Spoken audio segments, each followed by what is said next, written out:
capítulo 3.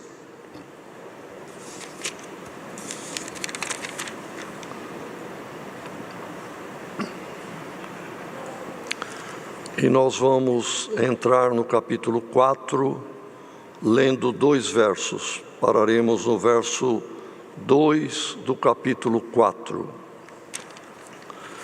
E iniciando a leitura no capítulo 3.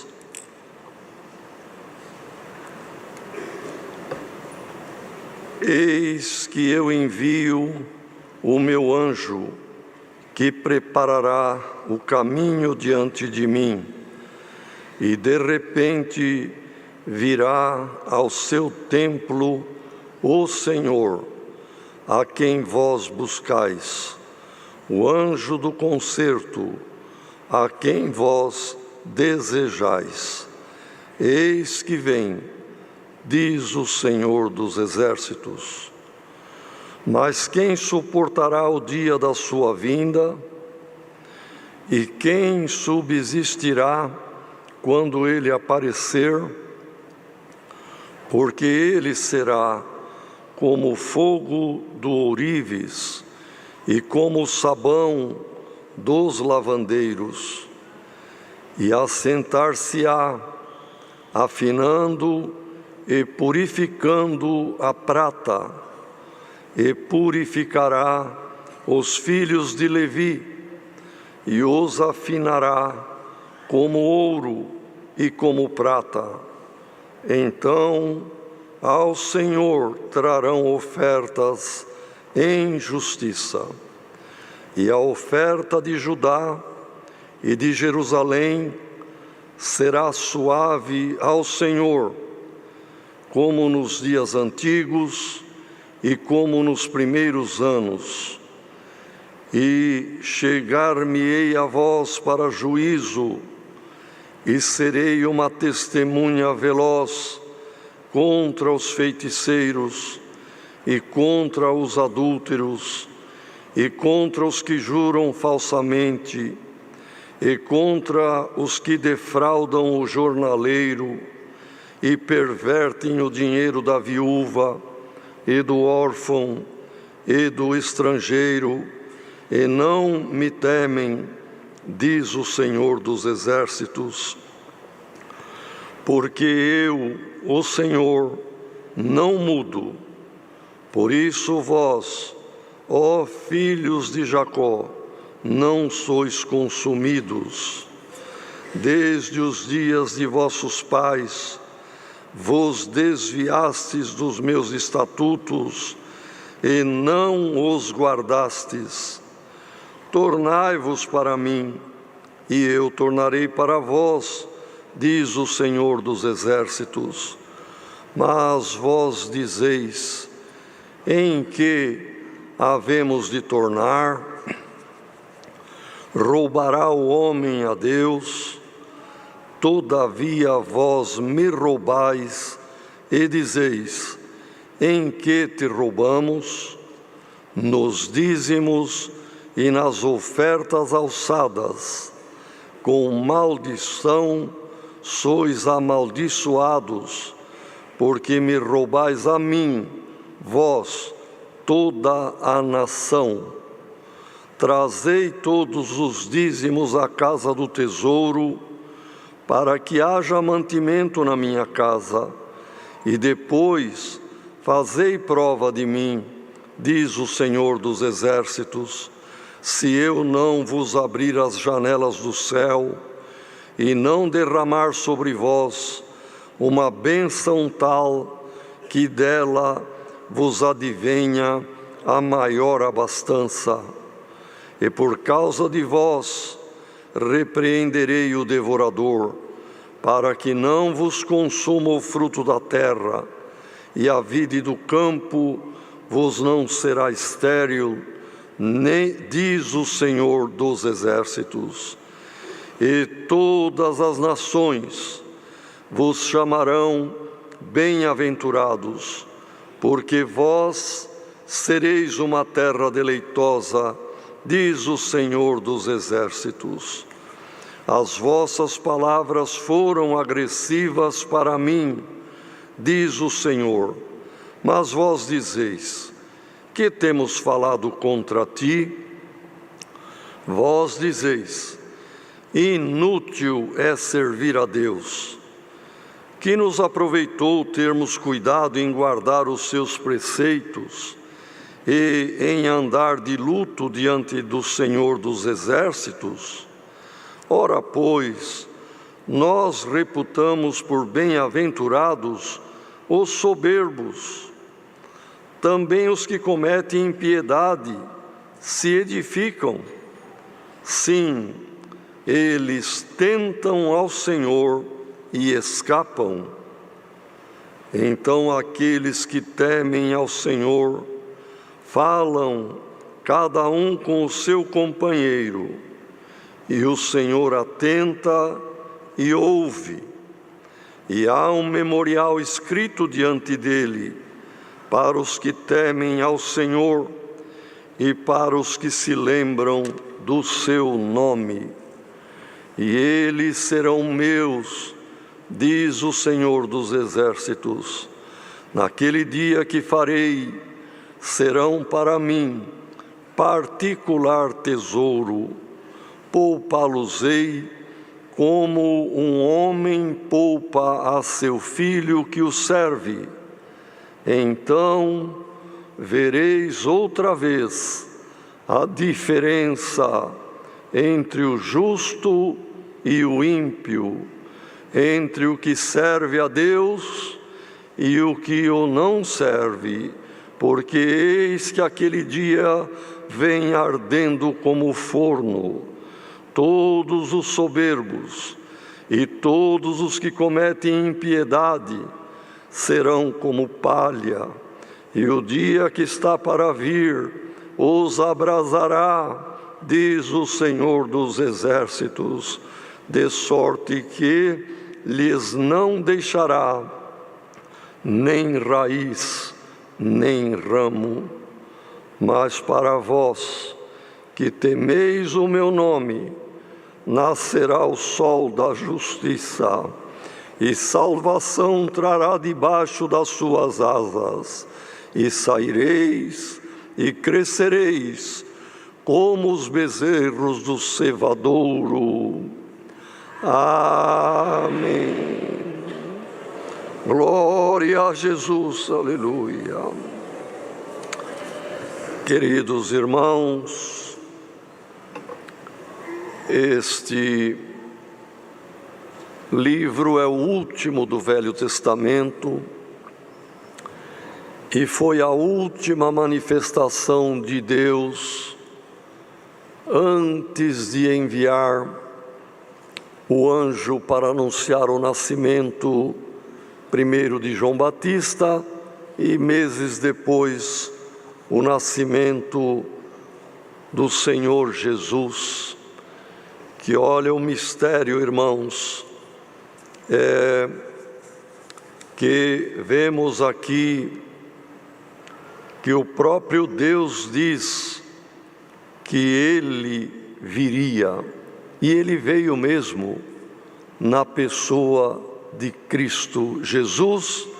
Estava Deus, pois Ele disse: eu e o Pai somos um, glória ao nome do Senhor. E nestas profecias, Deus fala claramente, irmãos, primeiro repreendendo a corrupção que havia no sacerdócio. Deus deu o plano de uma volta para Ele através de Moisés, através da lei, amou Israel, estava organizado um culto, estava organizado um modo de servir a Deus, mas todos erraram, não deixou de errar um sequer. Os sacerdotes foram corruptos, foram, irmãos, muito formalistas, davam mais valor nas formalidades e nas determinações e infinidade de regras do que o temor a Deus. Os juízes corruptos no julgamento, os homens, depois no capítulo 2, irmão, há uma crítica de Deus através deste ministério, deste certamente um profeta, irmãos. Há quem diga que o nome deste livro é a mensagem de Deus e foi a última do Velho Testamento, aquilo que Deus mandou como mensagem, um mensageiro de Deus. Então ele fala contra a facilidade de dissolver os casamentos pelo divórcio e o que os israelitas faziam, divorciando e mandando embora as suas esposas quando chegavam na meia-idade, que às vezes a esposa envelhecia e o marido mandava embora pelo divórcio a esposa israelita e arrumava esposas novas no meio dos cananeus.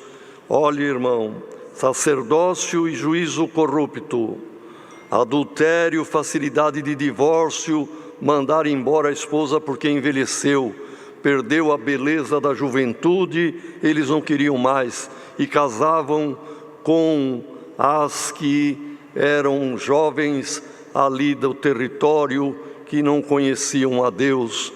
Tudo isto, irmão, e mais, muito claro aqui, o sábado era uma ordenança de Deus, os dízimos era uma ordenança de Deus para o plano da lei e para o plano do Velho Testamento. Entendamos bem, irmão, é profundo isto que Deus está dando, porque demorou 400 anos depois disso. Deus esperou Israel, irmão, 400 anos. Eles continuaram igual, errando, pecando. Então Deus estabeleceu o Novo Testamento, novo concerto, novo plano, o plano que ele já sabia que o homem por si só não serviria a ele, tinha que vir ele na pessoa de Cristo, irmão, e perdoar a humanidade e fazer um concerto com todos nós, irmão, como ouvimos na oração, perdoando pelo sangue precioso de Cristo derramado na cruz. Ele fala aqui dos dízimos: vocês me roubam. Como o homem pode roubar a Deus? Eu estabeleci a ordem. Tem 13 tribos, porque em José dobrou Efraim e Manassés, de modo que eram 12 filhos de Jacó, mas dobrando em José foi para 13. Mas um dos filhos, Levi, Deus direcionou através de Moisés para servi-lo e exercer o sacerdócio. Então não foi dado terra para a tribo de Levi. Os levitas não tiveram herança, tiveram casas para morar, mas não tiveram terras para produzir, para dar, irmãos, o fruto, o azeite, os cereais, pastagem para o gado, que dava o couro, a carne, a manteiga e tudo o que é necessário para a sobrevivência. Então Deus estabeleceu 10%, até um pouco menos, ou um pouco a mais, porque na verdade seria 1/12, mas foi estabelecido 10% para trazer para o templo, para trazer para os sacerdotes em cada cidade, onde tinha os locais de culto, e era para o Senhor. O Senhor tinha como que para ele aquilo, porque era para o bem e o desenvolvimento do plano da lei, mas eles também não davam, colhiam, e tinha a porção de terra um pouco a mais que pertenceria aos levitas, e eles deveriam que colhesse dali, dos grãos, dos animais, os produtos como leite e queijos e assim por diante, irmãos, e também o azeite, o vinho que produziam, era para levar 10% para a manutenção dos sacerdotes, e o povo roubou ao Senhor o sábado, que era um concerto entre Deus e Israel. Quem ler como foi a origem do sábado, vai ver que está muito claro que o sábado foi um concerto entre Deus e uma nação. Quem não é israelita não tem a obrigatoriedade do sábado, e nem quem está fora da guarda da lei, mas dentro da lei era uma obrigatoriedade dada por Deus. Sábado é uma palavra que significa descanso, repouso, e era um sinal entre Deus e Israel. Também quebraram o sábado, não guardaram. Entendem, irmão, a profundidade deste livro chamado Malaquias? Deus se desgostou com tudo o que tratou com o povo pela lei. Eles não cumpriram, não aceitaram, então Ele mandou um novo sábado. Cristo é o nosso sábado, Ele é o nosso descanso, Ele pôde trazer para as nossas almas o repouso no reino da sua glória. Glória ao nome do Senhor. Então, irmãos, está aqui para nós esta palavra, os pontos fundamentais que Deus estabeleceu com Israel pela lei. O sacerdócio se corrompeu, o juízo se corrompeu, o temor a Ele no casamento, os homens adulteraram, se corromperam, divórcio com facilidade. Olha, irmão, esse divórcio já fez um dano muito grande lá atrás. Que Deus nos guarda nos dias de hoje, irmão, porque isto é abominável diante de Deus, os divórcios que não estão fundamentados na palavra de Deus. E dentro do Novo Testamento, e dentro do que Cristo explicou, e está muito claro em 19 de Mateus, 10 de Marcos e outros pontos nas cartas apostólicas. Temos que ter cuidado. Deus preparou a esposa da juventude. Irmão, enquanto viverem, vai envelhecendo este corpo, irmão, ele vai envelhecendo, vai perdendo as formas que tinham na mocidade, mas o amor entre o casal, seja ele envelhecido, ela envelhecida, é a esposa, é o marido que Deus preparou. Glória ao nome do Senhor.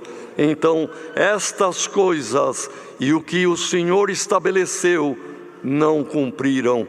Era para trazer 10%, pois é uma coisa muito lógica, irmão.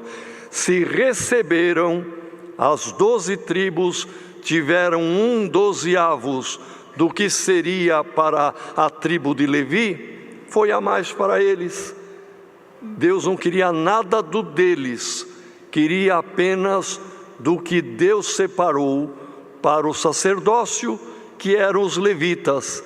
E Deus se achou roubado pessoalmente pela desonestidade e fraude que eles faziam, não dando o dízimo.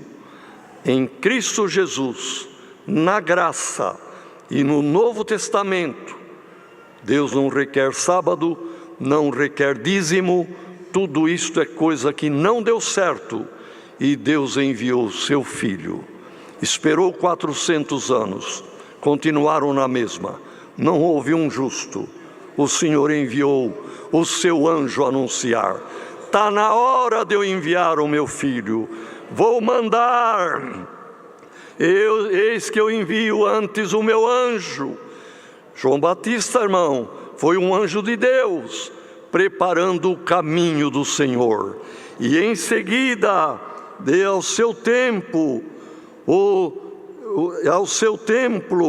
de repente virá ao seu templo o Senhor. 8 dias de nascido, menino, irmão judeu, uma criança, foi levado pela mãe e pelo pai no templo, de acordo com a lei ainda, porque o Velho Testamento encerrou com a morte e a vitória de Cristo, e no seu sangue foi estabelecido o Novo Testamento. Mas quando o menino entrou no templo, 8 dias, aquele mesmo templo que Salomão, glória ao nome do Senhor, no dia da abertura, no dia da inauguração, ele ofereceu tanto holocausto, irmão, tanto holocausto, só da fazenda de Salomão, ele mandou queimar naquele dia em holocausto 22.000 bois, 120.000 ovelhas, só Salomão. E os outros grandes deram as suas ofertas. Foi ali, irmão, a casa se encheu de glória. Mas quando Maria e José vieram, eles eram pobres, irmãos. E a lei dizia que a oferta era de acordo com a posse. E então eles trouxeram dentro do que podia um casal de rolinha, pombinha, que tem no mundo inteiro. É uma ave cosmopolita, irmão. E que valor tem uma pombinha? Mas estava entrando ali no templo o Senhor da glória, o Salvador do mundo, glória ao nome do Senhor. A ponto que o sacerdote, quando pegou o menino, disse: Senhor, já pode despedir-me, já posso ir embora deste mundo, os meus olhos contemplaram o meu Salvador. Glória